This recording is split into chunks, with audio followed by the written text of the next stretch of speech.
තස්ස භගවතු අරහතෝ සම්මා සම්බුද්දස්ස නමෝ තස්ස භගවතු අරහතෝ සම්මා සම්බුද්දස්ස නමෝ තස්ස භගවතු අරහතෝ සම්මා සම්බුද්දස්ස.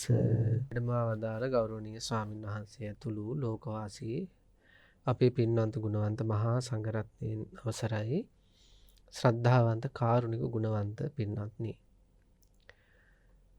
අනවරාග්‍ර සංසාර ගමනක තවත් එක් භවයක් තුල ඉපදීමත් මරණයත් අතර බොහෝ දුක් කරදර කම්කටොළු වලට මුහුණ දෙමින් ගෙවන අපේ ජීවිතේට සම්මා සම්බුදු රජාණන් වහන්සේ දේශනා කළ ධර්මය කියන්නේ මහා කාන්තාරයකට වැටෙන අකල් වැස්සක් වගේ. තැවෙන දැවෙන පිච්චෙන හිත්වලට බුදුරජාණන් වහන්සේගේ ධර්මය තුලින් පුදුමාකාර නිවීමක් සැනසීමක් දැනෙනවා. අපේ පින්නතුන් එක බොහෝ වාරයක් අත්දැකලා තියෙනවා කියලත් අපි හිතනවා. බුදුරජාණන් වහන්සේගේ ධර්මයට සමීපව ඉන්න පින්නතුන් විදියට. ජයමග නාලිකාව ඔස්සේ ඉන්ද්‍රකීලේ දහම් කතිකාවත මේ පින්නතුන්ට අරගෙන එන්නේත් ඒ බුදුරජාණන් වහන්සේ දේශනා කළ ධර්මයේ සුවය මේ හිත්වලට තව තවත් ළඟා කර දීමේ බලාපොරොත්තු ඇතුව. මෙතනදී ඉන්ද්‍රකීලයක් කියලා සඳහන් කරන්නේ ඕනෑම තත්ත්වයකට ඔරොත්තු දෙන හිත කියන අර්ථය. අපි දන්නවා පින්නත් අපේ ජීවිතේ කටයුතු කරද්දී උදේ ඉඳන් රාත්‍රිය වෙනකම්ම අපිට මේ ලෝකයේ වෙනස් වීම කියන එක අත්දකින්න වෙනවා. එන දරුවන්ගේ ජීවිත වෙනස් වෙනවා, අම්මලා තාත්තලාගේ ජීවිත වෙනස් වෙනවා, එයාලගේ ආදරය ආදී වෙනස් වෙනවා, එයාලගේ ගෞරවය වටිනාකම් හොයලා බලන එක මේ විදිහට අපිට දවස පුරාම එක එක අයගේ එක එක දේවල් වල වෙනස් වීම අරමුණු වෙනවා. එවැනි බොහෝ අවස්ථාවල ඉතින් මොකද වෙන්නේ, ගොඩාක් අයට ඒ බොහෝ වෙනස් වීම උහුල ගන්න බැරි තත්යකටපත් වෙනවා.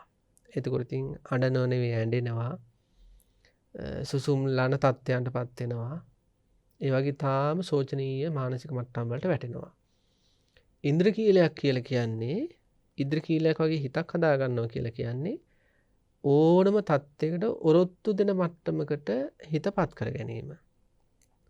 බුදුරජාණන් වහන්සේ දේශනා කළ ධර්මයේ තුලින් ඕන දෙයක් ඉන්න පුළුවන් දරාගෙන. ආදරය කරන කෙනෙක් වෙනස් වුණත්, දාලා ගියත්, මිය ගියත්, ලෙඩ වුණත්, මේ විදිහට මොන වගේ තත්යකටපත් වුණත් Tamanට ඒ දිහා සාන්තව බලන් ඉන්න පුළුවන් මට්ටමකට හිත ගන්න පුළුවන් වුණොත් අන්නේවන් තත්යකට අපි කියනවා ඉන්ද්‍රකීලයක් වගේ නොසෙල්ලුණු මනෝභාවයක් කියලා. එවැනි මනෝභාවයක් සඳහා තමයි මේ දහම් කතිකාවත මේ පිණුතුන් කරා අපි රැගෙන ඉන්නේ. ඉතින් අපිත් එක්ක මේ දහම් කතිකාවතට අපේ ජීවිත දහමින් පෝෂණය කරගන්නට නිරන්තරයෙන් අපට අවවාද අනුශාසනා ලබා දෙන අපේ ගෞරවනීය ස්වාමීන් වහන්සේ අද දවසේත් මැදිරියට වැඩම කරලා තියෙනවා. කොළොන්නාව අබේසිංහාරාමේ රාජකීය පඬිත් අපේ කල්යාණ මිත්‍ර ඉඳුරුහේනේ ධම්මදේව ස්වාමීන්ද්‍රයන් වහන්සේ. ඔබ වහන්සේ බොහෝම ගෞරවයෙන් අද දවසේ වැඩසටහනට අපි පිළිගනු ලබනවා. ස්වාමීන් වහන්සේ අපි දැන් දින කිහිපයක් තිස්සෙම තව අපිට තාම කෙටි කාලයක් තමයි මේ සූත්‍ර දේශනාව ගැන කතා කරන්න තියෙන්නේ. සල්ලේක සූත්‍රය. අකුසල් දුරු කරන ක්‍රමවේද 5ක් පිළිබඳව සඳහන් වෙන සල්ලේක සූත්‍රය තමයි අපි දැන් කාලයක් තිස්සේ සාකච්ඡාවට ගන්නෙ. ඒ යටතේ අපි විශේෂයෙන්ම විවිධ උපක්ලේශ ස්වභාවයන් සල්ලේක කරන ක්‍රම පිළිබඳව සාකච්ඡා කළා. ස්වාමීන් වහන්සේ අද දවසෙත් අපිට තියෙනවා එහෙම විශේෂ වූ කාරණා කිහිපයක් ගැන කතා කරන්න, උපක්ලේශ කිහිපයක් ගැන. පළවෙනි එක ස්වාමීන් වහන්සේ අධික මානය. එහෙම. ඊළඟට අපිට තම්බය ගැන කතා කරන්න තියෙනවා. ස්වාමීන් වහන්සේ අපි දැනගන්න කැමති මේ ඉස්සෙල්ලාම අධික මානය කියන එක ගත්තොත් මොකද්ද මේ අධික මානය කියන්නේ, සහ මේ අධික මානය සල්ලේක කරනවා කියන්නේ මොකද්ද කියලා ඉස්සෙල්ලාම දැනගන්න කැමතියි. අවසරයි. අති ගෞරවනීය පූජනීය වන්දනීය විනයාචාර්ය පොහුල්වැල්ලේ සාරද ස්වාමින් වහන්සේගෙන් අවසරයි.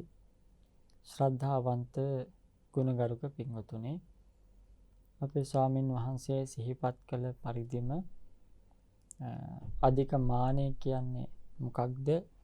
ඒ අධික මානය බුදුරජාණන් වහන්සේ සල්්‍යකරණය කළ යුත්තේය කියා දේශනා කරලා තියෙනවා. ඒක අපි කොහොමද කළ යුත්තේ කියන කාරණාව සානහස අපේ ඊ타ත්ම වැඩිපුර අවධානයක් යොමු කරලා කතා කළ යුතු කාරණාවක්. ඒ කියන්නේ සානහස මේ මානය ගත්තාම අපි කියන්නේ මාන්නයනේ. මාන්නය ආකාර 3කට සිද්ධ වෙනවා. සෙය්‍යමාන, සදිසමාන, හීනමාන විදිහට. සානහස මේ ආකාර 3 කොහෙන් ගියත් මාන්නෙම තමයි. දැන් ගත්තොත් එහෙම සෙය්‍යමාන විදිහට ගත්තොත් කෙනෙක්ට තමන්ගේ උසස් භාවය ගැන හිතලා. සමහර අයට සානහස හිතෙනවා මේ තමන්ගේ ජාතිය පිළිබඳව, තමන්ගේ ගෝත්‍රය පිළිබඳව, තමන්ගේ උසස් භාවය, තමන්ගේ මුදල වෙන්න පුළුවන්, තමන්ගේ රූපය වෙන්න පුළුවන්, තමන්ගේ බලය වෙන්න පුළුවන්. මෙන්න මේ ඕනෑම දෙයක් හේතු කොටගෙන තමන්ට වැඩිපුර තියෙන යමක් ගැන කල්පනා කරලා කෙනෙක්ට මාන්නයක් ඇති වෙන්න පුළුවන්. සනස අධිකව මාන්න ඇති වෙන්න පුළුවන්. ඒ වගේට ඒ කියන්නේ අය මේ අන් අය පහත් කරලා කතා කරන්නේ, අන් අය යටපත් කරලා කතා කරනවා. අන් අය දිහා නිකන් කොන් කරලා වගේ එහෙම හිතනවා සහ ඒ අය ඒ විදිහට ක්‍රියා කරනවා. අන් අය පහත් කරමින්. ඒක එකක්. අනිත් මාන්න තමයි සවන්නහස මේ සදිස මානය. කියන්නේ එයාටත් තියෙනවා, මටත් තියෙන දේ එයාටත් තියෙන්නේ. අපි දැන් ගත්තොත් සමව කුලයක් තියෙනවා නම්, සමව ජාතියක් තියෙනවා නම්, සමව මිල මුදල් රූප සම්පatti මේ හැමදේම සමව පවතිනවා නම් කෙනෙක්ට හිතෙන්න පුළුවන් එයාටත් තියෙනවනේ, නිසා මටත් තියෙනවා. එහෙම සනස ප්‍රශ්න තියෙනවද දැන්? එහෙමයි. කෙනෙක් සාමාන්‍යයෙන් කෙනෙකුගේ අපි කිව්වොත් ගැටලුවක් ඇති වුණ අවස්ථාවක උනත් ඉස්සෙල්ලා අපි කතා කරන්න ඕනේ කියනවනේ. කියන්නේ එක්කෙනෙක් අනිවාර්යයෙන්ම අනතිමානීය ගුණයක් ඇති කරගත යුතු වෙනවා. එහෙම කියන්නේ ප්‍රශ්නයක් වුණාට පස්සේ ගොඩාක් දුරට වෙන්නේ දෙන්නම මාන්නෙන් ඉන්නවා. එහෙමයි. එතකොට දැන් එතෙන් ඒ අය සාකච්ඡා කරන දෙයක් තමයි එයාත් එහෙමයි මාත් එහෙම. ඉතින් මම මොකද එයා මේ ඉස්සරහා මේ හැල්ලුවටපත් වෙන්නේ. ඒ වගේ දෙපැත්තම හිතුවොත් කවදාවත් ඒ ප්‍රශ්නය निराකරණය වෙන්නේ නැහැ. දවසින් දවසම යන්නේ උඩු අතට තමයි යන්නේ. නිසා මෙන්න මේ මාන්නය කියන සදිස මාන්නය කියන්නේ මේ සමානව තමන්ටව යම් කෙනෙක් ඉන්නවනම් ඒ පුද්ගලයා පිළිබඳව අර අනතිමානීය ගුණයක් නැතුව ක්‍රියා කිරීම. ඊළඟට සානස හීනමානය. හීනමානය කියන්නේ අනිත් අයට තමන් පහත් නම්, ධනයෙන්, බලයෙන්, ඕනෙම දෙයකින් පහත් නම්, දැනුමින් වෙන්න පුළුවන්, ධර්මාවබෝධයෙන්, දහම් දැනුමින් වෙන්න පුළුවන්, ක්‍රියාවලින් වෙන්න පුළුවන්. සමහරවිට කියන්නේ අප්‍රකට කාරණාවක් වුණත් මේ ඒ අය බණ අහන විදිහට මට බණ අහන්න බෑ. ඒ නිසා මම බණ අහන්නේ නැහැ. ඒ අය විදිහට මට භාවනා කරන්න බෑ. ඒ නිසා මම භාවනා කරන්නේ නැහැ. ඒ අය කරන දේවල් මට කරන්න බෑ. අපි ඒ පවුලත් එක්ක සමහරලාට ඒ උසස් පවුලේ කෙනෙක් යම් කිසි දෙයකට ආරාධනා කරා කියමුකෝ. එහෙම. සමහර උදවිය මාන්නේ නිසා ඒ උදවිය ඊ타මත්ම අනතිමානීව කතා කරන්නේ. හැබැයි අර හීනමානයේ තියෙන කෙනා මොකද කරන්නේ? ඔය පවුල් එක්ක අපි සංසන්දනය වෙන්න බෑ. ඒගොල්ලෝ උසස්නේ අපි පහත්නේ. ඒ කියන්නේ යාලත් එක පෑහෙන්න අපිට බෑ. එහෙමයි. එහෙමනේ කියන්නේ සානස. එතකොට ඒ වගේ සානස එතනක් තියෙන මාන්නයක්. ඒ කියන්නේ ඒක ඊටාම නින්දා කටයුතු දෙයක්. ඒ කියන්නේ නැති දේ පිළිබඳව මාන්නයක් ඇති කරගන්නවා. ඒ කියන්නේ සායනාංශ ඔය හැම තැනකදීම ඔය මාන්නය කියන්නේ මිම්ම සාපේක්ෂ කරලම තමයි උතන යම් කිසි තැනකට එන්නේ. එහෙමයි සානස. සානසේ කතාව හරියටම හරි මිම්මක්ම තමයි තියෙන්නේ. ඇත්තටම මැනීමක් නේ තියෙන්නේ. මැනලා බලනවා. එතකොට ඒ මාන්නේ සානසත බුදුරජාණන් වහන්සේ ඒකන අපිට දේශනා කළේ ඔය කර්ණී සූත්‍ර ආදී සූත්‍රයන් වල අනතිමානී කියලා දේශනා කළා. ඒ කියන්නේ මාන්නේ අපි දුරු කර යුතුයි. අනතිමානී විය යුතුයි. අනතිමානී විය යුතුයි. එතකොට මේ මාන්නේ කියන්නේ තමන්ගේ උසස් භාවයක් හේතු කොටගෙන එහෙම නැත්නම් තමන් තව කෙනෙක් සමග ඇති සමභාවයක් හේතු කොටගෙන සහ අනෙක් කෙනාට සාපේක්ෂව අඩු තැනක ඉන්නවා නම් ඕනිම දෙයකින් ඒ පිළිබඳවත් මාන්න ඇති වෙන්න පුළුවන්. ඒතර මේ අධික මානය කියලා කිව්වහම මේ දැන් මේ සල්ලේක සූත්‍රයේ සාන්නහංශ කියන්නේ මේකත් එක මාන්නයක්. එයත් මෙතෙන්ට අදාළ වෙනවා. දැන් මෙතෙන්දී දැන් අදිමානය කියලා කතාව දේශනාවකුත් තියෙනවනේ බුදුරජාණන් වහන්සේගේ මේ සල්ලේක සූත්‍ර දේශනා කරන්නත් හේතුව ඒකනේ. එහෙමයි. අදිමානය. එහෙමයි. ඒ මාන්නයයි මේ මාන්නයයි අතර ලොකු පරතරයක් තියෙනවා. එහෙමයි. මේව ප්‍රකටයි. දැන් ඒ වගේ මාන්නයක් ඇති වෙන්නේ භාවනා කරන උදවියට. ඒ කියන්නේ ස්වාමීන් වහන්සේ අපේ පින්නතුන්ට මතක් කරොත් දැන් චුන්ද මහරහතන් වහන්සේගේ ශිෂ්‍යයෝ යෝගාවචරයන් වහන්සේලා විදියට බණ භාවනා කටයුතු කරගෙන ඉස්සරහට යද්දී දැන් සමහර ස්වාමීන් වහන්සේලාට සමතේන් ස්වාමීන් වහන්සේ කෙලෙස් යටපත් වුණා. එහෙමයි. සමහර ස්වාමීන් වහන්සේලාට විදර්ශනා මනසිකාර ඔස්සේ කෙලෙස් යටපත් වුණා. ඒ කෙලෙස් යටපත් වීම තුළ ඒ ස්වාමීන් වහන්සේලා හිතුණා අපි සෝතාපන්න වෙලා ඇති, සකෘදාගාමි වෙලා ඇති, අනාගාමි වෙලා ඇති කියලා, අරහත් වෙලා ඇති කියලා අර සමත විපස්සනා වලින් කෙලෙස් යටවීම තුළ අදහසක් ආවා. ඒක තමයි එතන කතා කරන අදිමානය. අදිමානය තමයි. ඒක අවංකවම හටගන්න එකක්. ඒ කියන්නේ ඒ කෙනා දන්නේ ඒක මාන්නයක් කියලා. එහෙමයි. ඒ කියන්නේ ඒ කෙනා හිතනවා මම රහත් වුණා, මම සෝවාන් වුණා, සකෘදාගාමි වුණා කියලා. ඒකේ වෙන්නේ ඒක සියුම් තැනක්. එතන සොයා ගැනීම ඉතා අපහසුයි. එහෙමයි. උසස් උතුමන් වහන්සේ නමකට හැර. දැන් කොහොම නමුත් මේ මාන්නය ගැන කතා කරනකොට අපි දැන් එතනින් මෙහා ප්‍රකටව කරුණු ටික කතා ඒ කරනකොට කියන්නේ දැන් සාමාන්‍ය ලෝකයේ තුල වැඩ කටයුතු කරන අයට ඇති වෙන තත්ත්වයක් විදියට ස්වාමීන් වහන්සේ එහෙමයි. එහෙමයි. එහෙම කතා කරනකොට සාන්නාංශ ඇත්තටම අද බොහෝ දෙනෙක් මාන්නෙන් ජීවිතේ ගත කරනවා. ඒ මාන්න නිසා තියෙන දේවල් අහිමි වෙනවා. එහෙමයි. ලැබෙන තියෙන දේ නොලැබෙනවා. එහෙමයි. අපි කියමුකෝ දැන් ගුණයක් නිසා කියලා. මේක අපි බුදුදහමත් එක්කම කතා කරොත් ස්වාමීන් වහන්සේ ධර්ම මාර්ගයේ පවා වැසෙනවා. දැන් සානන්සේට මතකද ඇති අය කවුද අපේ සාරිපුත්ත මහරහතන් වහන්සේගේ ගිහි කාලේ හිටියන ගුරුවරයෙක්. එහෙමයි. ඒ ගුරුවරයා දැන් සාරිපුත්ත මහරහතන් වහන්සේ ඒ රහත් භාවයට පත් වෙන කලින් අසජි මහරහතන් වහන්සේ හැම වෙලාව සෝවාන් භාවයට පත් වුණා. එහෙමයි. ඒ සෝවාන් භාවයට පත් වෙලා තමගේ යහළුවා මුලින්ම මොගලන් ස්වාමින් වහන්සේ කලින් ගිහි කාලේ යාළුවා. එතකොට එතුමානන්ට ගිහින් කිව්වා මට හම්බුණා නියම ශාස්ත්‍රඥ වහන්සේ නම. ඊට පස්සේ බැලුවා තව කාටද මට උපකාර කරන්න පුළුවන්. ඊට මතක් වුණේ ගුරුවරයා. එහෙමයි. තමන්ගේ ගුරුවරයා ගාවට ගිහින් කිව්වා මේ වගේ උතුමන් වහන්සේ නමක් ලැබුණා ශාස්ත්‍රඥ වහන්සේ නමක්. උන්වහන්සේ මේ සංසාර ගමනේ නිවුම සකස් කරන උතුමන් වහන්සේ. ඉතින් ඒ නිසා බුදුරජාණන් වහන්සේ මුණ ගැහෙන්න අපිත් එක්ක යන්න. එහෙමයි. නමුත් අර බමුණට ස්වාමින් වහන්සේ හිත දුන්නේ නැහැ. ඒ හිත දුන්නේ නැත්තේ. යට මාන්නයක් තිබ්බා. එහෙමයි. මම මෙතෙක් කාලයක් මට තිබුණා තත්වයක් සමාජයේ. මට බොහොම ශිෂ්‍ය පිරිසක් ඉන්නවා. මම නායකයෙක්. ඒ නිසා මම එතෙන්ට ගියොත් මට ඒ தත්ත්වයට හරිනේ. දැන් සමහර අය කියන්නේ මගේ தත්ත්වයට මොකද වෙන්නේ එතෙන්ට ගියාම? එහෙම සනස ඔක හරියට තියෙනවනේ. එහෙමයි. දැන් ඇත්තටම සනස මේ කතා කළ යුතු නිසාමයි කතා කරන්නේ.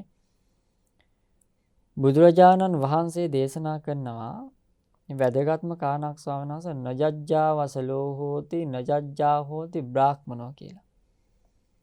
එයා ඉපදීමෙන් වසලයෙක් වෙන්නෙත් නැහැ, ඉපදීමෙන් බ්‍රාහ්මණයෙක් වෙන්නෙත් නැහැ. මේ සමාජය තුල කුල මල ભેදය කුලය නිසා ස්වාමින් වහන්සේ බොහෝ උදවිය මාන ඇති කරන් ඉන්නවා.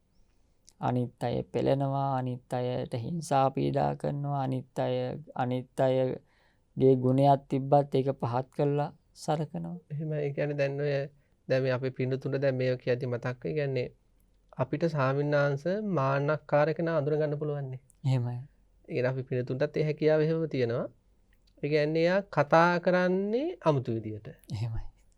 වාහනයක් තියෙනවා වාහනේට නගින්නේ අමුතු විදියට වාහනයෙන් බහින්නේ අමුතු විදියට ඊළඟ වාහනයෙන් බහලා කඩේකට ගිහිල්ලා බඩු ටික ඉල්ලන්නේ අමුතු විදියට එනේ මාන්නකාර කෙනාගේ ගමන ඉඳලාම මාන්නේ. එහෙම සනස වටිනම කාරණාවක් මතක් කරේ. එහෙමයි.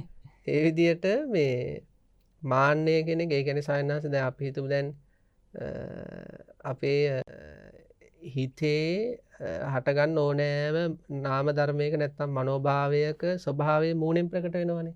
එහෙමයි. දැන් හිතේ දුකක් තියෙනවා නම් ඒ දුක මූණෙන් ප්‍රකටයි. අනිත් අය අහනවා ඒ දුකෙන් කියලා. හිතේ තරහක් තියෙනවා නම් අනිත් අයට පේනවා මොකද තරහ ගිහිල්ලාද කියලා අහනවා. ඒ වගේම කරුණාවන්ත කෙනෙක් දැක්කොත් අපිට වෙනවා මූණෙන් පේනවා එයා කරුණාවන්ත කෙනෙක් කියලා. ඒ වගේ මාන්නේ තියෙන කෙනත් අනිත් අයට හොඳට පේනවා මූණෙන්. පුදුම මාන්නයක් තියෙන්නේ කියලා. ඒ වගේ මේ අධිකමාන ඒ වගේම හීනමාන සෙය්‍යමාන සදිසිමාන කියන ඕනම මාන්නාධික එවැනි මාන්නකාර ස්වභාවයන් ලෝකයට ප්‍රකටයි. ඒක බොහෝම ලැජ්ජා සහගතයි. එහෙම සනස ඇත්තටම ඒක අඩුපාඩුවක්නේ. එහෙමයි. ඒ මාන්නේ තියෙන උදවිය කරගන්නේම ස්වාමීන් වහන්සේ Tamanට යම් කිසි විදිහේ ඉදිරියට පියවරක් තබන්න තියෙනවා නම් ඒ පියවර පස්සට තබන එකක් තියෙනවා. එහෙමයි. ඒක ලොකු රැවටීමක්. ලොකු රැවටීමක්. ඊළඟට මෙහෙම දෙයක්ත් තියෙනවා ස්වාමීන් වහන්සේ. දැන් අපේ ජීවිතවල අපි හැම කෙනාම මාන්නය ඇති කරගෙන තියෙන්නේ අපේ මේ අපි විසින් හදාගත්ත අපිට දැනෙන පුංචි ලෝකයක් තුල. එහෙමයි. ඒ කියන්නේ ස්වාමීන් වහන්සේ අපි ඔක්කොම නිකන් ජීවත් වෙන්නේ අර බිත්තරයක් ඇතුලේ ඉන්න කුකුල් පැටියෙක් වගේ. එහෙමයි සන්න. ඒ කියන්නේ කුකුල් පැටියට අර බිත්තරේ ඇතුලේනේ ඔක්කොම ලෝකෙ තියෙන්නේ. එහෙමයි. ඒකේ අරහෙට පෙල්ලනෝ මෙහෙට පෙල්ලනෝ එහෙම තමයි යාගේ ජීවිතේ.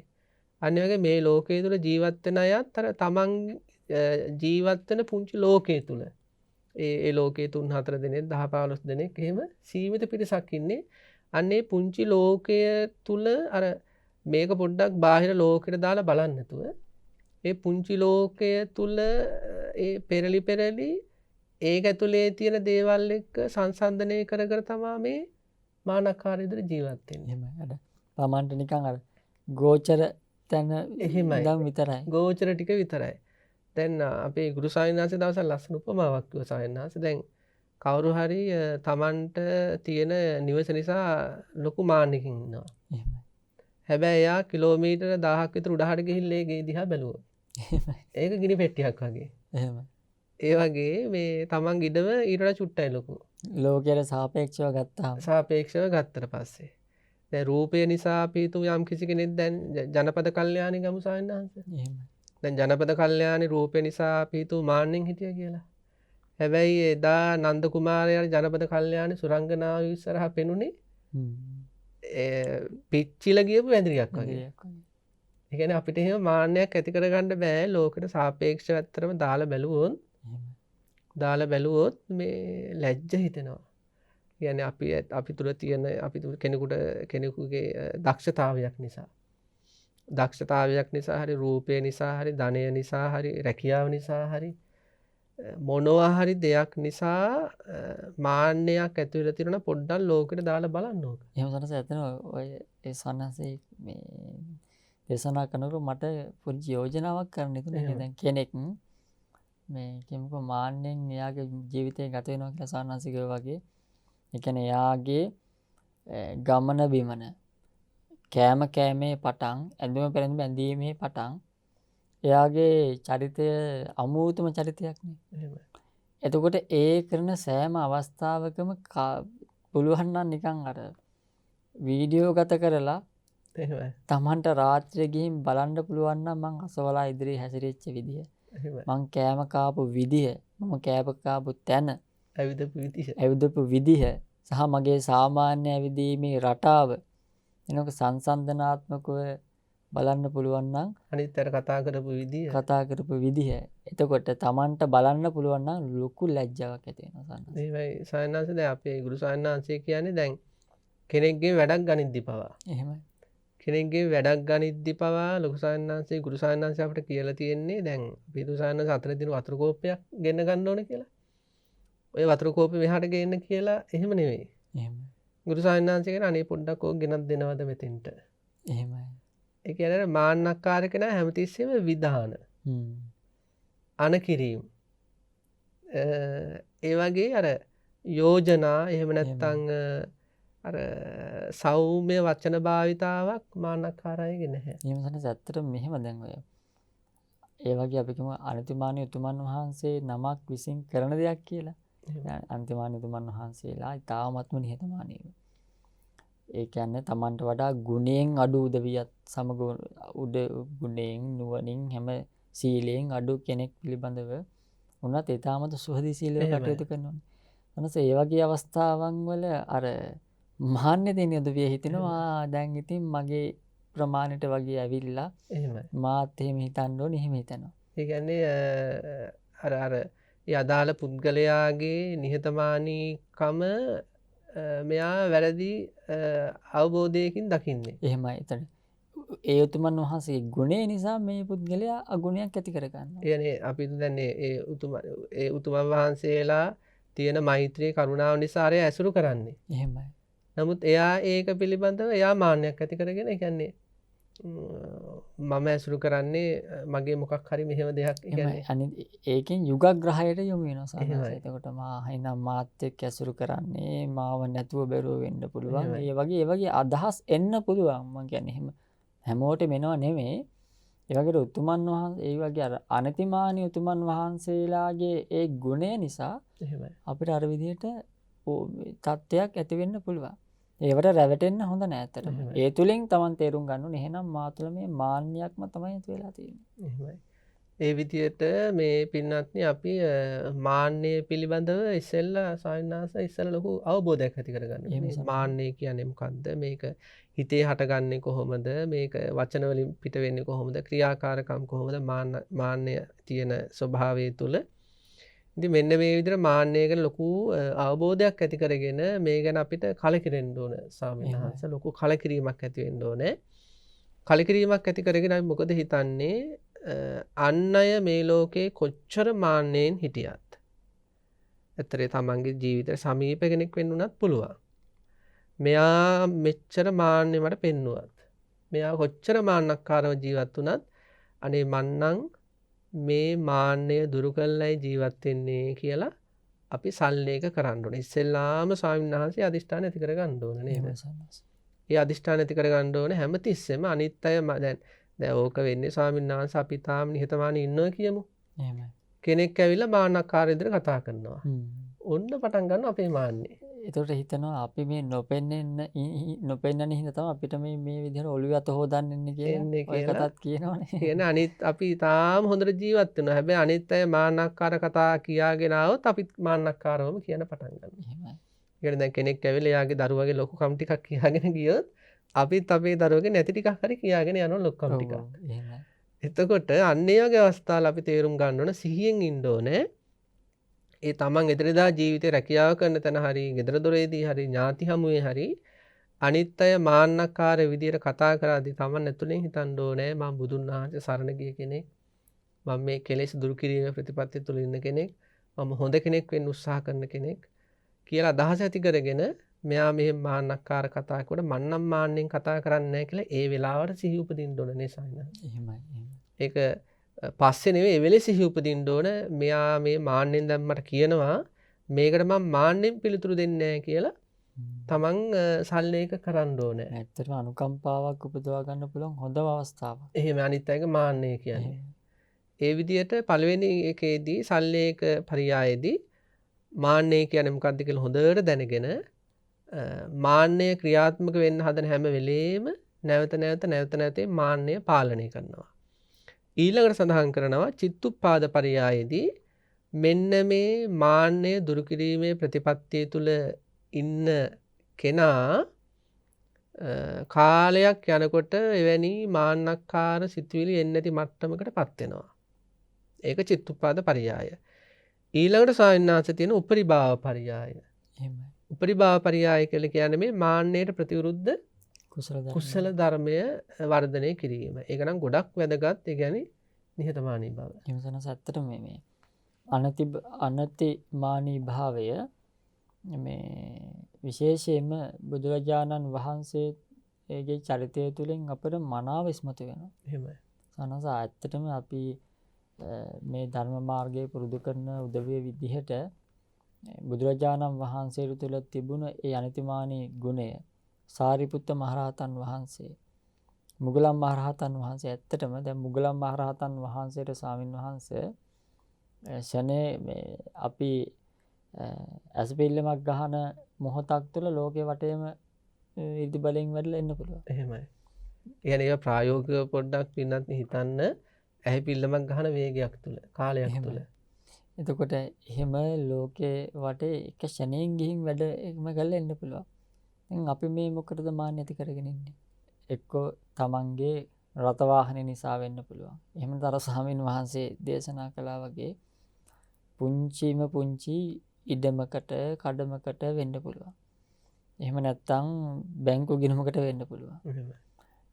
එහෙම නැත්තම් ඉතාශණයෙන් ඒ කියන්නේ පුංචි කටුවකින් මුළු ශරීරයම ඉතාමත්ම අර කළු භාවයකට පත් කරලා අප්‍රසන්න ශරීරයක් බවට පත් කරන්න පුළුවන් විදිහේ තත්වයක් තියෙන මේ වගේ ශරීරයක් නිසා වෙන්න පුළුවන්.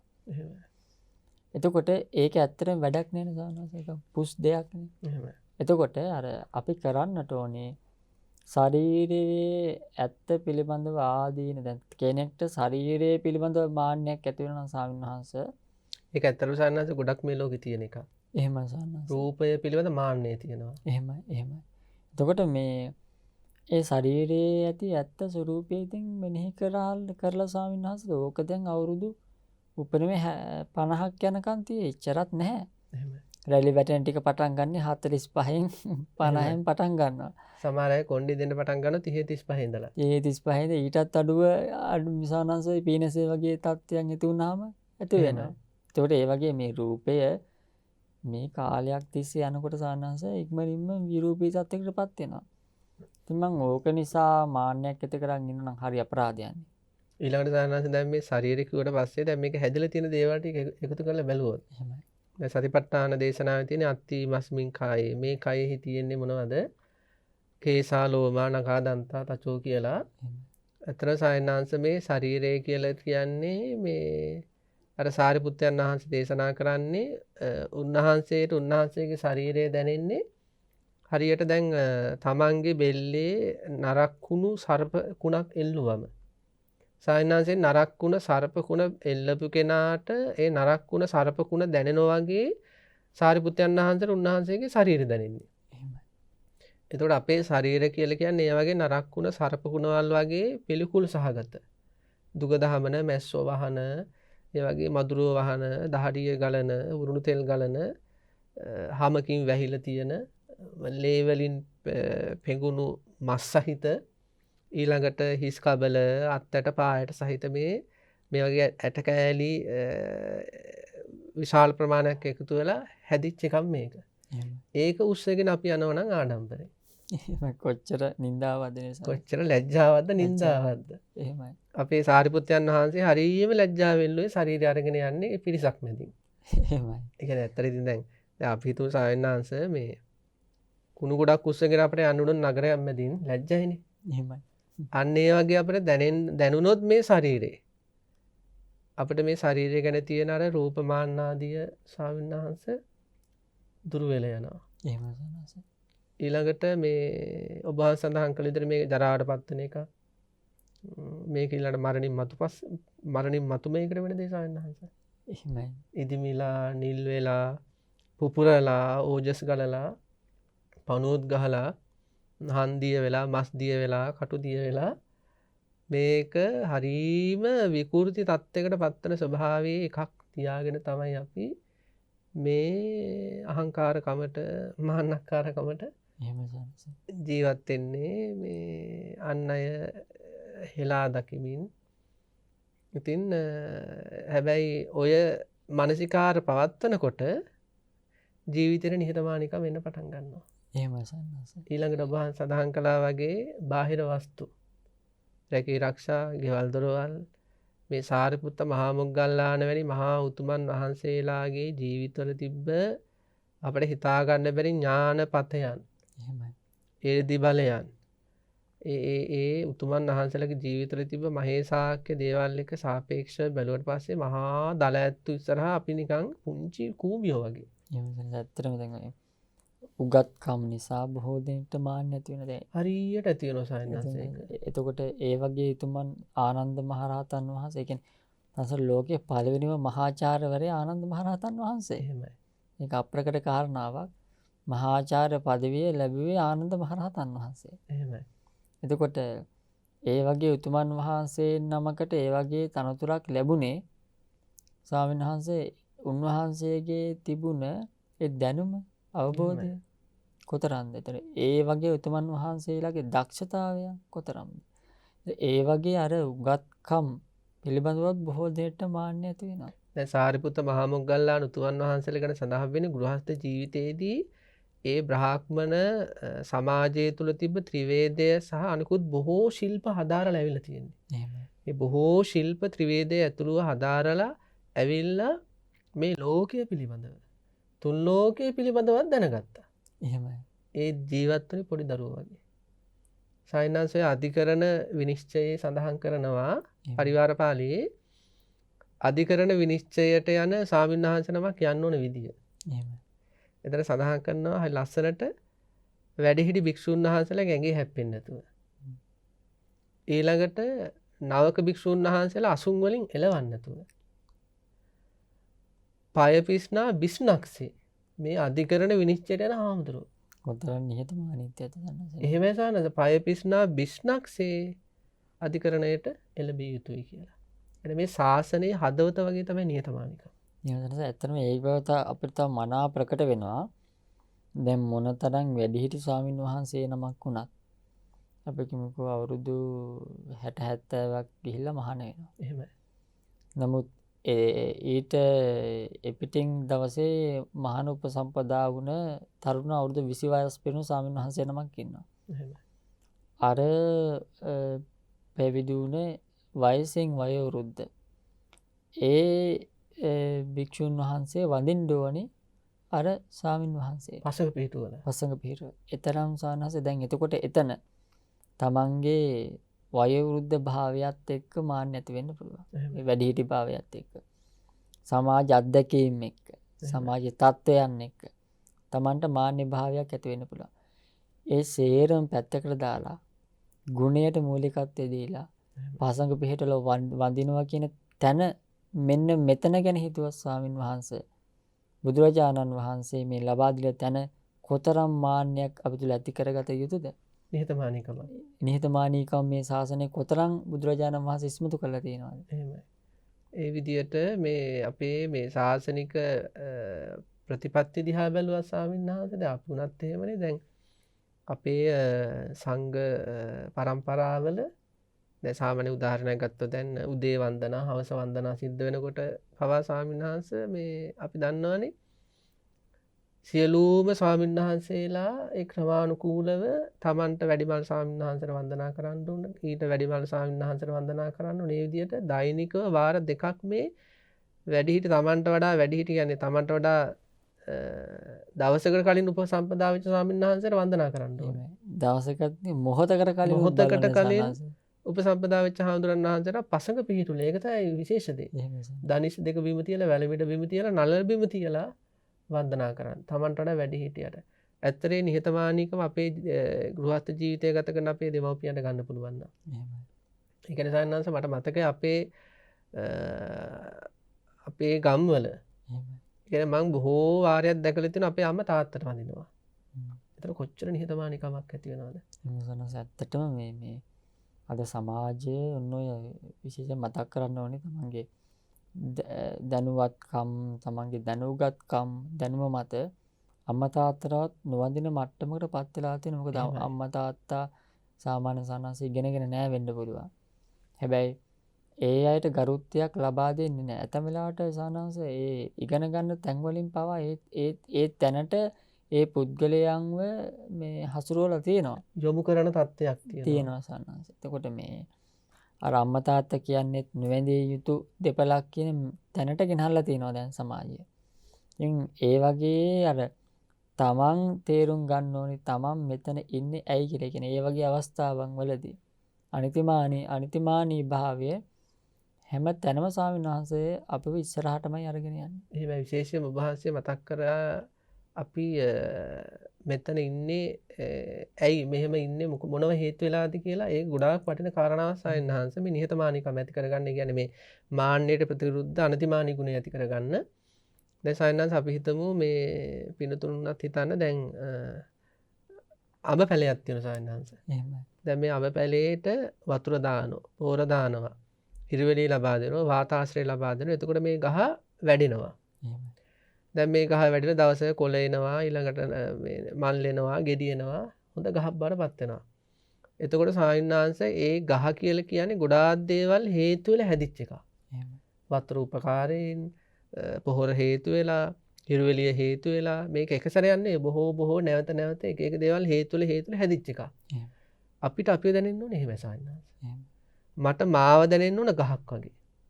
කියන්නේ අම්ම හේතු වෙලා, තාත්තා හේතු වෙලා, සහෝදර සහෝදරිය හේතු වෙලා, මගේ ඥාතීන් හේතු වෙලා, පාසල් කාලේ ගුරුවරු හේතු වෙලා, ඊළඟට පැවිදි ජීවිතයේ ආචාර්ය උපාධ්‍යයන් වහන්සේලා හේතු වෙලා, අපේ දායක පින්නතුන් හේතු වෙලා, ඒ වගේ අපේ සම්මා සම්බුදු පියාණන් වහන්සේ, මහා සංඝරත්නය මේ බොහෝ මේ මගේ වර්තමානයේ කියන ස්වාමීන් වහන්සේ බොහෝ දෙනෙක්ගේ කැපවීමක ප්‍රතිඵලයක්. ඒ බණසනස ඒ ගුණය නේද සන්නස. එහෙමයි. කළුගුණ සැලකීම. එහෙමයි. එතකොට මේ බොහෝ දෙනෙක්ගේ හේතු වෙලා මම මෙතෙන්ට ආව කියලා අපිට දැනෙනකොට අපි මානෙ නැති වෙනවා. එහෙමයි. මුල මතක තබා ගැනීම. එහෙමයි. දැන් සමහර අයට ඕව අමතකුණාම කියනවා මම තමයි කොහොම හරි මේ ජීවිතේ කියලා තමා තුළ මාන්නයක් ඇති කරගන්නවා. සනස ඇත්තටම දැන් ඔය ඒ වගේ පිරිසගේ කරපැටින් උඩට ගිය කෙනා ඒ අයට වඩා යම් දැනුමක් ගත්තා කියමුකෝ. එහෙමයි. يعني ඉනිමගෙන් උඩට ගියා වගේ. එහෙමයි. ඊට පස්සේ කියන කතාව තමයි මේ අම්මලා තාත්තලා මොනවද දන්නේ, ගුරුවරු මොනවද දන්නේ, මම නෙදන්නේ, මම මේ වගේ තැනක ඉන්නේ, ඕගොල්ලෝ මොනවද දන්නේ කියලා. ඒ කියන්නේ අර තමන්ට එතෙන්ට එන්න උදව් කරපු අයටම ගරහන මට්ටමකට මාන්නක්කාර අය එහෙමයි. පත් වෙනවා. ඉතින් එහෙම වෙන්නේ නැතුව අපි අපේ ජීවිතය කියන්නේ මොකද්ද, මේක කොහොමද මේ වර්තමානයේ හැදුනේ, වර්තමානයේ මගේ සකස් වුණේ කොහොමද කියලා නුවණින් දකින්න නම් සායනවාස අපි පහතර වැටෙනවා. කියන්නේ නිහතමානී මානසික මට්ටමකට වැටෙනවා. එන අපි ඊටාම මේ යටහත් පහත් විදිහට නිහතමානී විදිහට ඉන්නවා කියන්නේ ස්වාමීන් වහන්සේ මේ ඔළුව පහත් කරගෙන ඉන්නවා කියන එක නෙමෙයි. එහෙමයි. නිහතමානී චරිතය කියලා කියන්නේ අනිත් අය ඇසුරු කරද්දී, සමාජය ඇසුරු කරද්දී නිහතමානී චරිතයක් කියලා කියන්නේ මාන්නක්කාර විදිහට කටයුතු කරන්නේ නැතුව ඊටාම සුහදශීලීව, ලෙන්ගතුව, කරුණාවෙන්, ඒ වගේම නුවණින්, විශේෂයෙන්ම නුවණ තියෙන්න ඕනේ. ඒ විදිහට හැම කෙනාගේම ප්‍රසාදය ලැබෙන විදිහට ස්වාමීන් වහන්සේ, හැම කෙනාගේම ගෞරවය ලැබෙන විදිහට, හැම දෙනාගේම ආදරය ලැබෙන විදිහට තමන්ගේ ජීවිතය කළමනාකරණය කරගන්න කෙනෙක්. එහෙම තමයි. ඇත්තටම දැන් මේ කතාව සන්නහසේ සිහිපත් කිරීමත් එක්ක මට පොඩි කාරණාවක් මතක් ගන්න හිතුනේ. ඒ කියන්නේ දැන් අපි කියමුකෝ යම්කිසි බලයක් තියෙන කෙනෙක් කාලයක් හිටියා කියලා මාන්න නැති කරගෙන. එයා කවදා හරි වැටුනොත් සන්නහසේ වැටෙන්න පුළුවන් නේ. එහෙමයි. ශනේකින් ගුණය තියාගෙන ඒ මට්ටමේ හිටපු කෙනෙක් පිළිබඳව සහ ඒ ගුණය නැතුව ඒ මට්ටමේ හිටපු කෙනෙක් අතර ලොකු වෙනසක් සමාජය තුළින් මේ කතා බහට ලක් වෙනවා. එහෙමයි. දැන් ගුණය තියාගෙන බලය ධනෙ තියන් ඉන්නවා කියමුකෝ කෙනෙක් අනිතිමානීව. එයාගෙන සමාජයේ කීර්තියක් පැතිරෙනවා. එහෙමයි. මේක නම් මේ වගේ කෙනෙක් කියලා. එයා කවදා හරි ඒ තත්ත්වයෙන් බිමට වැහෙන්න කියමුකෝ. ඒ තත්ත්වේ පිරිහුණා කියමුකෝ. ඒ කියන්නේ මේ අපි කියමුකෝ ධනය කියලා. එහෙමයි. පිරිහුණා ස්වාමීන් වහන්සේ සමාජයේ කෙනාට සලකනවා. එහෙමයි ස්වාමීන් වහන්සේ. ඒක ලොකු ඇත්තක්. ඒක ඊටාම වැදගත් කාරණාවක් ස්වාමීන් වහන්සේ. ඒ කියන්නේ නිහතමානීව හිටපු කෙනා පිරිහිලා ගියත් ලෝකයා පිහිට වෙනවා. පිහිට වෙනවා ස්වාමීන් වහන්සේ. එතකොට ඒ ගුණේ තියෙන ආනිසංසය. ගුණේ ආනුභාවයක්. එහෙමයි.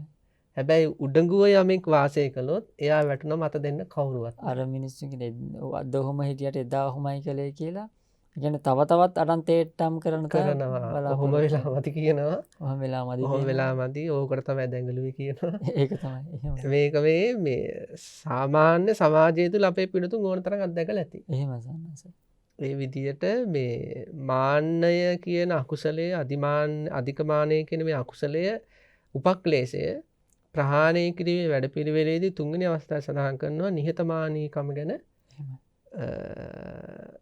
වර්ධනය කරගන්න. නිහතමානීකම කියන කුසලය වර්ධනය කරගන්න. ඒ කියන්නේ සාමාන්‍ය ජීවිතේ දැන් අපිට එතකොට කරන්න දෙයක් තියෙනවා සායනහංශ. එහෙම. අපිට සාමාන්‍ය ජීවිතේදී දැන් පින්නතුන්ට උනත් සමාජය ඇසුරු කරද්දී කඩේකට ගියත් ඒ කඩේ වැඩ කරන දරුවෙක් ඉන්නවා නම් සායනහංශ අපිට පුතේ කියලා කියන්න පුළුවන් නම් එහෙම කියන්න බැරි නම් මල්ලි කියලා හරි කියන්න පුළුවන්. කොච්චර සුවදත්වද කොච්චර අර හිතට ලැබෙන නිදහස බලන්න. එහෙම. දැන් ගිහිල්ලා අර මොකක් හරි වචනයක් කියලා මේ වැඩේ කරන්න කියනට වඩා පුතේ මට සීනි කිලෝ 2ක් කිරලා දෙන්න කියලා කියනකොට ඒ කියන්නේ අපි සායනහංශ අනිත් අයට සතුටක් දීලා යන්න ඕන තැනකින්. එහෙමයි. දැන් ලෝකේ ගොඩාක් අය කරන්නේ තැනකට ගියොත් රිද්දලමයි යන්නේ. ඒකට තමයි පෙළඹෙන්නේ. පෙළඹිලා තියෙන්නේ. එහෙම නැත්නම් අපි බෞද්ධයෝ විදියට බුද්ධ ශ්‍රාවකයෝ විදියට දැන් බුදුරජාණන් වහන්සේ කොහේ හරි ගියා නම් ඒ හිත සනසලමයි යන්නේ සායනහංශ. විඳෝ ඉන්න පරිසරය හදලා යන්නේ. සාරිපුත්ත මහා මොග්ගල්ලාන දුතුමන් වහන්සේලා කොහේ හරි ගියොත් පිරිසක් ඇසුරු කළොත් ගියාට පස්සේ සැනසෙන දේවල් ටිකක් දීලා ගිහින් තියෙන්නේ. එතකොට අපිත් අපේ ජීවිතේ පින්නතුන් ගෘහස්ත ජීවිතය ගත කරද්දී වැඩට ගියොත් ඒ වැඩ කරන තැන ආයතන ප්‍රධානිය එකට වැඩ කරන අයට සතුටක් එකතු කරලා එන්න. එහෙම වෙනස ඇත්තටම මේ අපි කියමු දැන් මාන්නයත් එක්ක යම්කිසි කෙනෙක් අපි පිරිසක් ඉදිරියේ පහත් කරලා කතා කළා කියලා. එහෙමයි. සානාංශ ඒ අපි පහත් කරලා කතා කරලා අපි එතනින් යයි අපිට සතුටක් එයි. එහෙමයි. නමුත් ඒ කෙනා සනස මොනතරම් පීඩාවකටපත් වේද? කොච්චර විඳවයිද? ඒක දවසක් නෙවෙයි දෙකක් නෙවෙයි සති ගාණක් මාස ගාණක් වුණත් වෙන්න පුළුවන්. මම එතන හිටියා නම් සානාංශ මට ඒතත් උදා වුණා නම්. ඒ කියන්නේ මම නම් පහත් කළ වැටුණු මානසිකත්වයට වැටුනේ. එහෙමයි. එහෙම අපි අපිට සාපේක්ෂව හිතන්න ඕනේ. එහෙමයි සායනංශ. ඒ කියන්නේ මේ සමාජය ඇසුරු කරද්දී අපි යන්නේ එහෙම පුළුවන් තරම් නිහතමානීකම ඇසුරු කරන්න ඕන. නිහතමානීකම වර්ධනය කරගන්න ඕන. ඒ නිහතමානීකමට සායනංශ සමාධිය එකතු වෙනවා. එහෙමයි. ඒ කියන්නේ උඩඟු මානක්කාර අය සමාධියක් කරා යනට වඩා වේගෙන් නිහතමානී කෙනා මොකද එයාගේ අතින් මේ මාන්නක්කාර කෙනාගේ අතින් සායනංශ පරුස වචන උනත් කියවෙන්න පුළුවන්. එහෙමයි. ඒ කියන්නේ තමන් දැන් උදාහරණයක් කියන්න සායනංශ මම දන්න එක පුද්ගලයෙක් හිටියා. මේ පුද්ගලයා මේ යම්කිසි උත්සවයකට ගියා. උත්සවයට ගියාට පස්සේ මෙයා හිතන් ඉඳලා තියෙනවා මෙයාට එතන පොල් තෙල් පහන පත්තු කරන්න දෙයි කියලා. දැන් පොල් තෙල් පහන පත්තු කරන්න 3-4 දෙනෙක් එහෙම අඩ ගහනවනේ. දැන් මෙයා හිතන් ගියා මට මාන්නේ තියෙනවනේ දැන් මම මෙහෙම කෙනෙක් උසස් කෙනෙක්. හරිද? ඉතින් මෙයා ඒ අදහසින් ගියා. පත්තු කරන්න දුන්නේ මෙයාට. ඊට පස්සේ දැන් ගෙදර ඇවිල්ලා මොකද කියන්නේ? ගෙදර ඇවිල්ලා අර ඒ උත්සවය සංවිධානය කරාගෙන ඉතින් නොසෑහෙන්න බයිනවා. එහෙමයි. එතකොට මේ මාන්නක්කාර අය තමන් බලාපොරොත්තු වෙන මිම්මට ලෝකයා ගරුණ කරනකොට සැලකිලි නොදෙනකොට එයා දේශ සහගත වෙනවා. දේශය ගැන කොතරම් හානියක් කරනවද? එහෙමයි. ඊළඟට එයා දේශකාරීව කටයුතු කරන්න පෙළඹෙනවා. ඒ නිසා අපි අපේ ජීවිතයේ මේ තුන්වෙනි අවස්ථාව සඳහන් කරන්නේ උපරිභාව පරියාය කියලා පුළුවන් තරම් නිහතමානීකම වර්ධනය කරන්න ඕනේ. නිහතමානී අම්ම කෙනෙක්, නිහතමානී තාත්තා කෙනෙක්. එනිසා නැස ඇත්තරම ගෙදරකින් අම්ම කෙනෙක් නිහතමානී වුණොත් ඒ තාත්තගෙන් පුදුම සෙනෙහසක් ලැබේ. එහෙමයි. ඒ කියන්නේ තමන්ගේ භාර්යාව නිහතමානී කියලා යම්කිසි ස්වාමියෙකුට දැනෙනවා නම් ඇත්තටම ස්වාමියාට නිකන් ලොකු සන්තෝෂයක් ඒක. තමන්ගේ ස්වාමියාගේ නිහතමානීකම භාර්යාවට දැනෙනවා නම් දරුවෝන්ගේ නිහතමානීකම දෙමව්පියන්ට දැනෙනවා නම් ඇත්තටම මේ එතන ලොකු අභ්‍යන්තරික එකතුවක් තියෙනවා. එහෙම සනස දැන් අර තනස සිහිපත් කළ කාරණාව ඇත්තටම වටිනවා. මේ ස්වාමි දියණිය නිහතමානී වෙනකොට තමන්ගේ ස්වාමියාට තමන්ගේ ස්වාමි දියණිය පිළිබඳව ලොකු කරුණාවක් මිත්‍රත්වයක් ඇති වෙනවා. එහෙමයි. ස්වාමි පුරුෂයා නිහතමානී වෙනකොට සාන්නංශ ස්වාමි දියණියට තමන්ගේ ස්වාමි පුරුෂයා පිළිබඳව ලොකු ගෞරවයක් ඇති වෙනවා. පූජනීය හැඟීම වන්දනා කරන්නත් හැඟීමක් ඇති වෙනවා. ඒක තමයි සනස දැන් අම්මලා තාත්තලා වුණත් තමන්ගේ දරුවෝ ඉදිරියේ මේ අපි කියන දේම වෙන්න ඕනේ අපි කියන දේම ඇත්ත ඒ මට්ටමේ නැතුව දරුවාටත් ඇහුම්කන් දෙන්න ඕනේ. ඒක අපේ නිහතමානීකම. ඒක අපේ නිහතමානීකම. දැන් සමහර වැඩිහිටි අපේ දෙමාපියෝ ඉන්නවා අය දරුණු වචනයක්වත් කතා කරන්න දෙන්නේ නැහැ. එහෙමයි කිව්වොත් ඉර නම් ඉර හඳ නම් හඳ. හඳට ඉර කිව්වොත් ඒක දරුවෝ පිළිගන්න ඕනේ. ඉරට හඳ කිව්වොත් ඒක දරුවෝ පිළිගන්න ඕනේ. ඒ වගේ තමයි අනිත් බොහෝ තැන්වල එහෙම වෙනවා.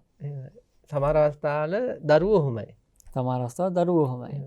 ඒතර සානහස දැන් පෞල් ජීවිතයක් ගත කිරීමේදී අනිවාර්යයෙන්ම සානහසේ මතක් කළ කාරණාව ඒක ඊටාම වටින කාරණාවක් කියන්නේ පෞල් ජීවිතේ රැඳෙන්න නම් සානහස සාර්ථකත්වය පවතින්නේම ඔන්නෝයි කියන අනිතමානී ගුණයම තමයි. එහෙමයි. ඒක තමයි ප්‍රධානම හේතුව. එක්කෙනෙක් හරි ඉන්න ඕනි අනිතිමානීව. එහෙම නැත්තම් ප්‍රශ්නයක් අමුයේ දෙදරලා යනවා. ඒ මැසානද දැන් එක්කෙනෙක් අපි හිතුව දැන් මොන හරි ඔන්න ප්‍රශ්නයක් වුණා. එහෙමයි. ප්‍රශ්නයක් වුණාට පස්සේ දැන් මාන්නේ තියෙනකොට දැන් මෙයා ඉන්නවා මෙයා කතා කරනකම් මං කතා කරන්නේ. එහෙමයි. එහෙමයි. අරයා ඉන්න එයත් මාන්නේනේ. මෙයා කතා කරනකම් මං කතා කරන්නේ. හැබැයි නිහතමානී කෙනෙක් ඔතන හිටියොත් එයා ඉස්සෙල්ලම කතා කරනවා. නිහතමානී කෙනාගේ ප්‍රධාන ලක්ෂණය තමයි මොන ගැටලු ඇති වුණත් කොතනක ගැටලු ඇති වුණත් එයා ඒ ගැටලුව සංසිඳන විදිහට ඉක්මනට ඉදිරිපත් වෙනවා. එහෙමයි. අර විදිහට මෙයා කතා කළොත් මං කතා කරනවා මං කතා කළොත් මෙයා කතා කරනවා මෙයා මෙහෙම කරනවා මාත් එහෙම එකට කිරීම. එහෙමයි. එහෙමයි. එවැනි මනෝභාවයන් නිහතමානී කෙනාගේ නැහැ. ඉතින් එයා එතකොට කොහොමත් ඉතින් අනිත් කෙනාට සුහද වෙනවා ගෞරවනීය වෙනවා. අනිත් අයට එයාගෙන ලොකු උලෙන්ගොතුකමක් ආදරයක් ඇති වෙනවා. ඒ වගේ මේ නිහතමානීකම කියන්නේ ජීවිතයකට ආභරණයක් වගේ. ඒ නිසා පින්වත්නි මාන්නය දුරු කරමින් නිහතමානීකම කියන එක සානසය අපිත් එහෙමයි. පින්වතු විතරක් නෙවෙයි. ඒ සාකච්ඡා කරන මම වුණත් අපි වුණත් අපි කවුරු වුණත් නිහතමානීකම කියන ගුණය නම් ගොඩාක් වර්ධනය කරන්න ඕනේ. පුංචි පුංචි ලෝකවල හිර වෙලා අපි මානාදී ක්ලේශ තත්ත්වයන් ඇති කරගන්න නැතුව. ඉතින් ඒක තමයි තුන්වෙනි කාරණාව. ඊළඟට සායනාංශ පරික්කමන පරියාය 4 වෙනි එක. එහෙමයි. ආදීනවය නැවත නැවත මෙනෙහි කරන්න ඕන. ඊළඟට පරිනිබ්බාන පරියායේදී ওই ක්‍රමවේදය තුල අපි ඉස්සරහට යනකොට සමතිපස්සන ආදියත් වර්ධනය කරගනිමින් මේ මාන්නය කියන එක ප්‍රහාණය කරන මට්ටමකට අපේ ජීවිතේ පත් වෙනවා. ඊළඟට සායනාංශ අපිට තියෙනවා තව වැදගත් කාරණාවක් අපිට බොහෝ වෙලාව නැති වුණත් තම්බය පිළිබඳව කතා කරන්න. එහෙම සනස මේක හරියට උපමාවක් කියන්නේ මේ ගල් කණුවක් වගේ කියලා. ඒ කියන්නේ තම්බ කියලා කියන්නේ කණුව. එහෙමයි. කණුවේ ස්වභාවය සනස නැමෙන්නේ නැහනේ. එහෙමයි. නැමුණොත් කැඩෙනවා. ඒ කියන්නේ නැමෙන්නේ නැහැ. මේ නැමෙන ස්වභාවයක් නැහැ. නැමෙන ස්වභාවයක් නැහැ. I think කැඩිලම වැටෙන ස්වභාවය තමයි තියෙන්නේ. එහෙමයි. එහෙම වෙන්න හේතුව නැමෙන්නේ නැතිකමේ අඩුපාඩුව නිසා. එහෙමයි. එතකොට මෙතන තියෙන්නේ අනුන්ගේ වචන නොඇසීම. අනුන්ට ගෞරව නොකිරීම. ඒ කියන්නේ මෙතන සනසාර අනතිමානී ඒ කියන්නේ මාන්නයත් එක්කම යන එකක්. එහා සමානව යන එකක්. ඒ කියන්නේ දැන් මම කිව්වනම් මම කියන දේ විතරමයි. ආයි කවුරුවත් කිව්වට බෑ. අපි කියමුකෝ දැන් පවුලේ ගැන කතා කළොත් සමාජය ගැන කතා කළොත් අපි කියමු ගෙදර අම්මා ඉන්නවා කියලා. දැන් අම්මා කරන්නේ මම කියන දේ ඒ විදිහටම වෙන්න ඕනේ. ඒතකොට ඒ මම කියන දේ තුල ඒක ඇත්තක් තියෙනවද? ඒක තව සංශෝධනය වෙන්න ඕනේ දේවල් තියෙනවද? ඒකට තව එකතු වෙන්න ඕනේ දේවල් තියෙනවද? ඒකෙන් මොනවා හරි අන් අයට පීඩාවක් වෙනවද? ඒ කිසිවක් හිතන්නේ නැහැ. දැන් සමහර අය කියනවා මේ එයත් එක්ක කතා කරලා මේ කියන්නේ එයත් එක්ක කතා කරලා වැඩක් නැහැ.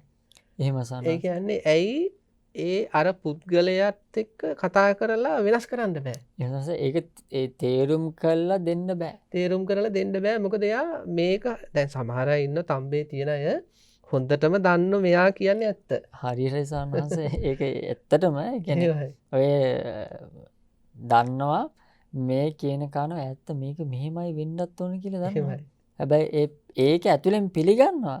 නමුත් අර ඔය තම්බය කියන මෙන්න මේ අකුසල මට්ටම මේ කියන්නේ උපක්ලේශය තියෙන නිසා එයා ඒක පිළිගන්නේ නැහැ. නැමෙන්නේ නැහැ යදහසට. ඇත්ත දැන දැනත් අරකට එකඟ වෙන්නේ නැතුව ගල් ගෙඩිය වගේ ඉන්නවා. එහෙම සනස ඇත්තටම සමහර අය ඉන්න දැන්. ඒ අඩුපාඩුව තියෙන එකෙන් Tamanට වෙන්නේම යහපතක්. එහෙමයි. අයහපතක් වෙන බව දැන තමන්ම රැවටීමටපත් වෙලා තමන්ම නිකන් දුක් පීඩා විඳිනවා. එහෙම. අර තම්බේ තියන අය ඉතින් අනිත් අය ආස නැහැනේ, කැමති නැහැනේ. එහෙම සන්නසේ. එහෙම නම්මශීලී කියන්නේ ඇත්තට මේක සන්නස් අපි කතා කරන්න ඕන. අපි ගොඩාක් නම්මශීලී වෙන්න ඕන. එහෙමයි. ඒ කියන්නේ අපි එහෙම ගල් ගෙඩි වගේ ඉන්න ඕනයි නෙවෙයි. එහෙමයි. ඒ අර නිකන් මුදුමලොක් එහෙම සනස මුදුමලොක් මනසක්. එහෙමයි දැන් අර යමක් තියෙන කෙනා ගුණය තියෙන කෙනා නැම්න ස්වභාවයෙන් යුක්තයි. එහෙමයි. දැන් වී කරලක් කියලා කියන්නේ සාමණේරහංස බර වෙන්න තමයි වී කරල නැමෙන්නේ. නැමෙන්නේ. ඒ වගේ අපි තුල මොනවා හරි ගුණයක් හරි තත්වයක් හරි වර්ධනය වෙන්නත් අපි අන් අයගේ අදහස් වලට ගරු කරන ගතිය, එහෙමයි. අවවාද වලට නැමෙන ගතිය අපේ ජීවිතවල වර්ධනය වෙනවා. එතකොට සායනාංශ මේ තම්බේ කියන්නේ එතකොට තම්බ කියන්නේ ඔබ සඳහන් කළ විදිහට කණුව කියන එකමයි. එහෙමයි. එතකොට කණුවක් වගේ යහපතට නොනැමෙන බව, යහපත් වචන වලට නොනැමෙන බව, යහපත් අවවාද වලට නොනැමී ගල්ගෙඩියක් වගේ කණුවක් වගේ ඉන්න ගතියට තමයි තම්බේ කියලා කියන්නේ. ඒක උපක්ලේශයක්. එහෙමයි. නිවනට බාධාවක් කියන්නේ. එතකොට අන්න ඒක පිළිබඳව තේරුම් අරගෙන ඒක තමා තුළ තියෙනවන කියලා දැනෙනවා නම් දැන් පළවෙනියෙන්ම සඳහන් කරන්නේ මෙයා හිතනවා මේ ලෝකයේ විවිධ අය තම්බය මුල් කරගෙන ජීවත් වෙනවා. ඒ කියන්නේ ඒ ගල් ගෙඩියක් වගේ හිතකින් ජීවත් වෙනවා. මෙයා ඇති කර ගන්න අදහසක් බාහිර ලෝකයා එහෙම ජීවත් වුණාට සමහරවිට Taman එකට ජීවත් වෙන කෙනෙක් වෙන්න පුළුවන්. එහෙමයි. ඇත්තට තමන්ගේ මේ භාර්යාව වෙන්න පුළුවන්. එහෙමයි. තම්බේට ගල් ගෙඩිය වගේ ඉන්නවා යහපතට නැමෙන්නේ නැහැ. එහෙමයි. ඒ වගේ තමන්ගේ සාමියා වෙන්න පුළුවන්, දරුවෝ වෙන්න පුළුවන්. අන්න ඒව දකිද්දි තමයි හිතන්න ඕනේ මෙයාලා මේ විදියට යහපතට නම්මශීලී වෙන්නේ නැතුව හිතුවක්කාර වෙලා වගේ මේ විදියට කටයුතු කළාට අනේ මන්නම් එහෙම වෙන්නේ නැහැ. මං හැම තිස්සෙම යහපතට නැමෙන ඊටාම සෞම්‍ය හිතක් තියෙන කෙනෙක් වෙනවා කියලා සල්ලේකේ පුරුදු කරන්න ඕන. එහෙමයි. ඒක නිරන්තරයෙන්ම මේ අවස්ථාවල පුරුදු කරන්න ඕන. ඊළඟට තියෙනවා සානංශ චිත්තුප්පාද පරියාය කියන්නේ ඒ විදියට තම්බේ දුරු කිරීමේ ප්‍රතිපත්තියට යොමු වෙලා කාලයාගේ ඇවෑමෙන් එයාගේ හිතේ එවැනි තම්බ මානසිකත්වයන් ඇති නොවන මට්ටමක තත්ත්වයක් ඇති වෙනවා. එහෙමයි. ඊළඟ උපරිභාව පරියායේදී මේ තම්බේ අනිත් ප්‍රතිවිරුද්ධ කුසල ධර්ම ප්‍රතිවිරුද්ධ කුසල ධර්මය කියන්නේ තම්බේට ප්‍රතිවිරුද්ධ කියන්නේ අවවාදයට යහපතට නැමෙන සුළු මනස පුරුදු කරන්න ඕන. පුරුදු අන්‍යයට ගරු කරන්න, අන්‍යයාගේ වචන අහන්න. එහෙමයි. එවැනි තත්යකටපත් වෙන්න සන්නස. එහෙමයි. මේ ඊළඟට උපරිභාව පරියාය කියලා කියන්නේ පරික්කමට පරියාය කියලා කියන්නේ ආදීනව දැකීම. ඊළඟට අවසාන කාරණාසන්නද පරිනිබ්බාන පරියාය. ඒ කියන්නේ මේ විදියට මේ ක්‍රමවේදය තුල වාසය කරනකොට එයාගේ ජීවිතේ සම්පූර්ණයෙන්ම තම්බය ප්‍රහාණය වෙලා ගිහලා හරිය මුදු මොලොක් මනසක් තියෙන ශ්‍රාවකයෙක් බවට පත් වෙනවා. ඒ විදිහට සාමිනහංශ මේ තම්බය දුරු කිරීමත් ක්‍රමවේද පහකින් අපි සිදු කරන්න ඕන. පින්වත් එතකොට අදට අපට තියෙන කාලය අවසන් වෙන නිසා අපිට දේශනාව සාකච්ඡාව මෙතනින් නිමා කරන්න වෙනවා. අද අපි සාකච්ඡාවට ගත්තේ අධික මාන්නය සහ තම්බය කියන කාරණා දෙක. ඉතින් මේ ස්වභාවයන් අපේ ජීවිතවල තියෙනවා කියලා දැනෙනවා නම් අපි ඊටාම නිහතමානීව ටිකෙන් ටික ඒවයින් අයින් වෙන්න උත්සාහ කරන්න ඕන. එකපාරට බැරි වෙයි. චුට්ටු හරි ඒක කරන්න ඕන අපි. එතකොට තමන්ගේ ජීවිතේට තමන්ගේ ජීවිතය ගැන තමන්ගේ ළඟ ඉන්න අයටම පුදුමාකාර ගෞරවයක් තමන් ගැන ලොකු හැඟීමක් පවා එන්නට හේතුවක් වෙනවා. මොකද සාමිනා සමාජයේ ඉන්න ගොඩක් අය මෙයාලා මට ගරු කරන්නේ, මට මෙයාලා වටිනාකම් දෙන්නේ, මෙයාලා මට ආදරය කරන්නේ කියලා චෝදනා කරනවා. හැබැයි පොඩ්ඩක් හිතන්නේ මගේ දෝෂයක් තියනවද කියලා. තමන්ගේ පැත්තෙන් වෙන්න ඕන දෙයක් හිතන්නේ. ඇත්තට මේ තම්බය තියෙනවා නම්, මානෙ තියෙනවා නම් ආදරයක්, වටිනාකමක්, ගෞරවයක් බලාපොරොත්තු වෙන්න බෑ. එන අපි ගාව ගුණයක් නැතුව කෙනෙක්ගෙන් දයාවක් අපට ලේසියෙන් ලැබෙන්නේ නැහැ ස්වාමීන් වහන්සේ. එහෙමයි. වටිනාකමක්. ඒ නිසා මේ අඩුපාඩු තියෙනවා කියලා පොඩ්ඩක් හරි දැනුණා නම් අපේ පිනතුන් මහා සත්පුරුෂකමක් ඒව ටිකෙන් ටික අපි දුරු කරන එක ඊටාම් නිහතමානී කෙනෙක් වෙන්න යහපත් අවවාද වලට දරුවන්ගෙන් හරි කමන්නේ ලැබෙන යහපත් අවවාද වලට නම්මශීලී වෙන්න ඒක තමන්ගේ චිත්ත සමාධි විපස්සනා පවා කියන උතුම් ගුණයන් උපදින්නට ඒක හේතුවක් වෙනවා. ඉතින් අද දවසේ අපිත් එක්ක මේ දහම් කතිකාවතට ඉන්ද්‍රකීලයේ දහම් කතිකාවතට බොහොම කරුණාවෙන් එකතු වෙලා අපිට වටිනා කෙන කරුණ රාශියක් ලබා දුන්නේ අපේ කල්යාණ මිත්‍ර කොළොන්නාවේ අබේසිංහාරාමයේ වැඩ වාසය කරන ඉඳුරුහේනේ ධම්මදේව ගෞරවනීය ස්වාමීන් වහන්සේ ඔබ වහන්සේට මේ සිදු කරගත් උතුම් කුසලයේ තුලින් ඔබ වහන්සේ බලාපොරොත්තු වෙන සියලුම කාර්යයන් සඵල කර ගැනීමට හැකි වේවා කියලා අපි ප්‍රාර්ථනා කරනවා. පින්නති ජයමගුරු රූපවාහිනී නාලිකාව ඔස්සේ පිනුතුම් වෙත රැගෙන එන ඉන්ද්‍රකීලයේ වැඩසටහන මෙතකින් අපි අවසන් කරනවා. මේ පිනුතුම් හැමදෙනාටම ත්‍රිවිධ රත්නත්‍රි අනන්ත ගුණානුභාවයෙන් සිතක් ශාන්තියක් සැනසෙල්ලක් ජීවිතේ පුරාවටම ලැබේවා කියලා ප්‍රාර්ථනා කරනවා.